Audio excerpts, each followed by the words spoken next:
식욕은 없어도 문제지만 너무 많아도 문제입니다. 건강한 사람은 식사 후에 5시간 정도 지나면 배고픔을 느끼는 게 정상이죠.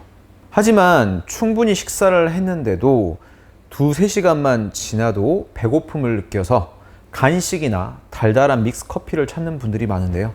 시도 때도 없이 허기지는 비정상적인 식욕은 당뇨병이나 갑상선 질환이 있어도 나타날 수 있지만 검사에선 정상임에도 불구하고 나타날 수 있습니다.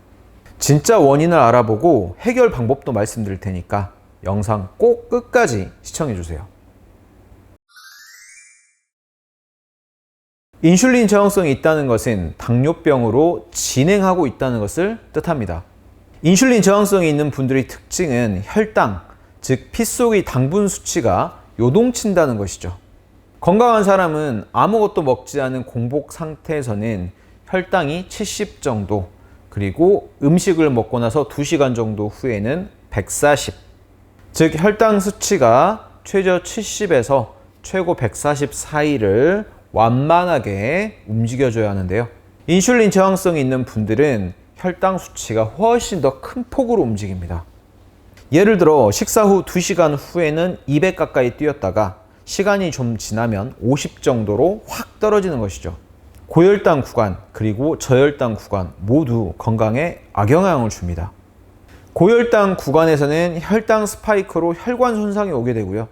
저혈당 구간에서는 급격히 허기짐을 느끼면서 손이 떨리거나 어지럽거나 혹은 식은땀을 흘리게 됩니다. 인슐린 저항성이 있는 분들은 당뇨 수치는 정상인 경우가 많습니다. 하지만 공복 인슐린 수치가 15 이상으로 높게 나오죠. 대부분 건강검진에서는 당뇨 검사로 혈당과 당화혈색소 이 2가지만 확인하지 인슐린 수치는 확인하지 않습니다. 그래서 아직 당화혈색소나 공복 혈당 수치는 정상이니까 본인은 인슐린 저항성이 있다는 것을 전혀 모르는 경우가 많죠. 하지만 인슐린 저항성 상태가 10년, 15년 이렇게 지속되다 보면 결국 당뇨병으로 진행을 하고 당뇨뿐 아니라 고지혈증, 고혈압, 치매, 심혈관 질환, 암 등의 위험도 높일 수 있습니다.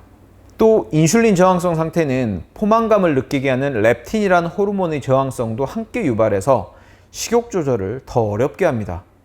인슐린 저항성이 있는 분들은 시도 때도 없이 배고픈 증상 이외에도 피부에 쥐젖이 잘 생긴다거나 탄수화물을 먹고 나면 급격히 졸리고 피곤해진다거나 운동이나 식단 조절을 해도 살이 잘 안 빠진다거나 생리 전에 달달한 음식이 심하게 당긴다거나 하는 증상을 동반할 수 있습니다.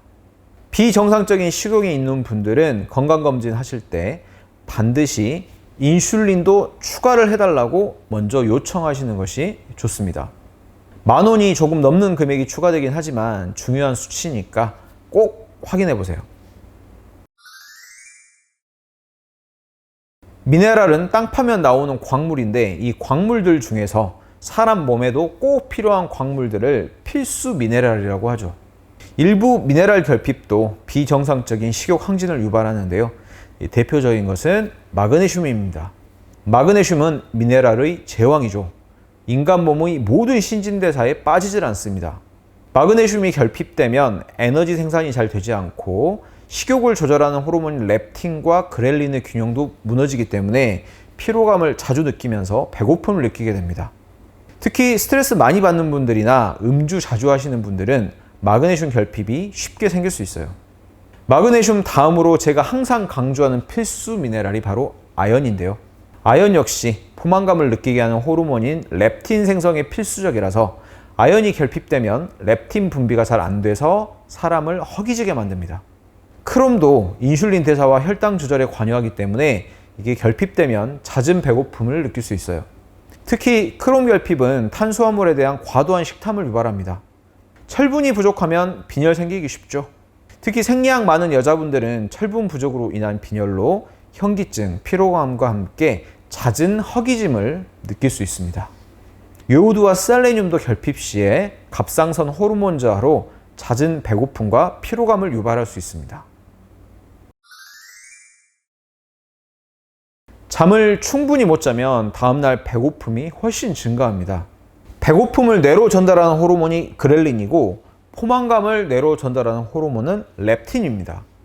이 두 가지가 잘 조절돼야 하는데 수면이 부족해지면 그렐린은 증가하고 렙틴은 감소합니다.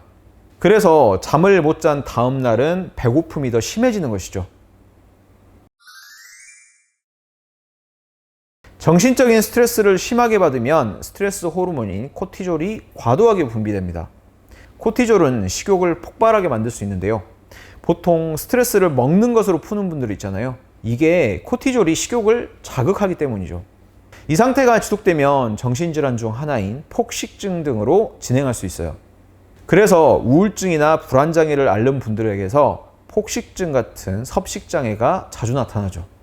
항우울제를 처방받아서 드시고 계신 분들도 많은데요.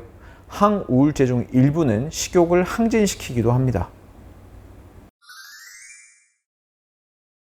처방받은 약의 부작용으로 인한 식욕 항진도 있습니다. 대표적인 것이 스테로이드제입니다. 제가 조금 전에 스트레스 호르몬인 코티졸이 식욕을 증가시킬 수 있다고 말씀드렸잖아요. 이 스테로이드란 게 인공적으로 합성한 코티졸이거든요. 그래서 피부질환이나 관절 통증 등으로 스테로이드제를 장기간 복용 시에 식욕이 증가하고 체중이 늘 수 있습니다. 스테로이드제 외에도 우울증 약이나 피임약 등도 식욕 증가를 유발할 수 있어요. 자, 그럼 시도 때도 없이 배고픔에 대한 해결 방법들을 말씀드릴게요. 첫 번째, 일단 배고플 때 물을 한 컵 마시고 15분 정도 기다려 보는 겁니다. 뇌의 시상하부는 배고픔과 갈증을 모두 조절합니다. 수분 섭취가 적어서 탈수 상태가 되면 시상하부로 전송된 신호가 갈증이 아닌 배고픔으로 외돼서 실제로 물이 필요한 상태인데도 배고픔으로 착각할 수 있어요. 그래서 평소 수분 섭취를 잘 안 하시는 분들은요, 배가 고플 때 우선 물 한 컵을 드셔보세요. 그리고 15분 정도가 지나서 배고픔이 가라앉으면 허기가 아니라 갈증이었던 겁니다. 두 번째, 배고픔을 견디기 어려우면 인슐린을 최대한 자극하지 않는 음식을 간식으로 먹어주세요. 간식을 안 드시는 게 더 좋긴 하지만 배고픔을 참기 어렵다면 당분이 많은 과자나 빵, 믹스커피 이런 것 대신에 최대한 인슐린 분비를 자극하지 않는 간식을 드시면 됩니다. 5가지 추천드리자면 100% 초콜릿인 카카오 메스, 자연 발효 치즈, 그릭 요거트, 견과류, 아보카도 등이 포만감을 주면서도 당이 적어서 인슐린을 덜 자극하는 건강한 간식들입니다. 세 번째, 스트레스 받은 후 갑자기 먹을 게 당긴다면 밖에 나가서 10분간 뛰고 오세요. 스트레스 받은 후에 먹을 게 당기는 증상은 스트레스 호르몬인 코티졸 분비가 급격히 늘어서인데요. 이때 밖으로 나가서 뛰던지 아님 실내에서라도 고강도 운동을 10분 정도 하고 나면 코티졸 분비가 줄면서 식욕도 조절될 수 있습니다.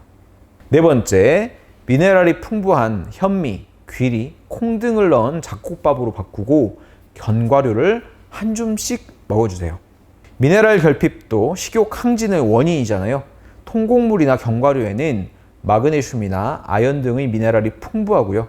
게다가 혈당 지수도 낮기 때문에 혈당 조절에도 도움됩니다. 5번째, 하루 7시간 이상의 수면과 규칙적인 운동을 해보세요. 7시간 이상 충분히 잠을 자고 규칙적으로 운동을 해주면 인슐린, 코티졸, 렙틴, 그렐린 등 식욕에 관련된 호르몬들이 모두 잘 조절될 수 있습니다. 간단히 정리할게요. 시도 때도 없이 배고파지는 원인은 인슐린 저항성, 미네랄 결핍, 스트레스, 수면 부족, 복용 중인 약의 부작용이 있고요. 인슐린을 최대한 자극하지 않는 음식을 드시고 하루 7시간 이상의 수면과 규칙적 운동이 증상을 개선할 수 있습니다. 여성들이 만성질환과 자궁경부 이형성증을 진료하고 있는 김우성 원장이었습니다. 네, 감사합니다.